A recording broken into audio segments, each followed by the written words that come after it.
Pakistan cricket team के साबिक कप्तान बाबर आजम के वालिद आजम सदीकी बेटे की हिमायत में दोबारा सोशल मीडिया पर सरगर्म हो गए। साबिक कप्तान के वालिद आजम सदीकी ने 2 हफ्ते कबल सोशल मीडिया से ब्रेक लेने का ऐलान किया था, मगर अपने बेटे को टेस्ट स्क्वाड में शामिल न किए जाने पर दोबारा सोशल मीडिया पर सरगर्म हो गए।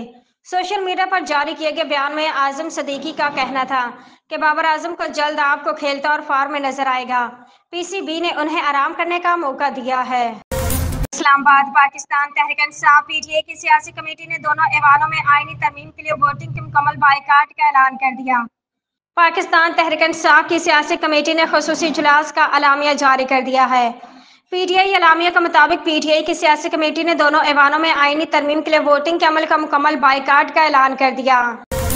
इस्लामाबाद अख्तर मेंगल की मीडिया से गुफ्तगू पर हुकूमती सिक्योरिटी ज़राए का रद्द-ए-अमल सामने आ गया। ज़राए का कहना कि अख्तर मेंगल गलत बयानी और मुबालगा आराई से काम ले रहे हैं।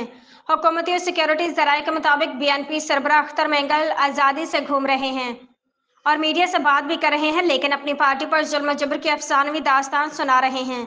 ज़राए का कहना है कि सेनेटर नसीमा एहसान पार्लियामेंट लाजिस में मौजूद हैं। वो 2 दिन पहले सेनेट के इजलास में भी हाजिर थी। सेनेटर कासिम रोंझू भी अपने घर पर मौजूद हैं। कासिम रोंझू के बेटे ने वालिद की खैरियत के बारे में पोस्ट की है। इस्लामाबाद जमीयत उलमा इस्लाम फे के सरबराह मौलाना फजल रहमान ने कहा है कि आईनी तरमीम का मामला कल तक मौखर कर दिया गया है।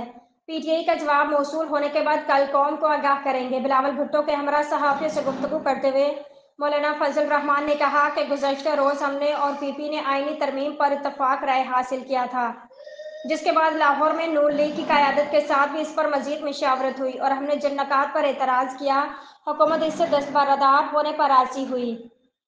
मौलाना फजल रहमान ने बताया कि जो इब्तदाई मसवदा था हमने उसको मुस्तरद किया था, उसमें चंद नकात पर एतराज़ था।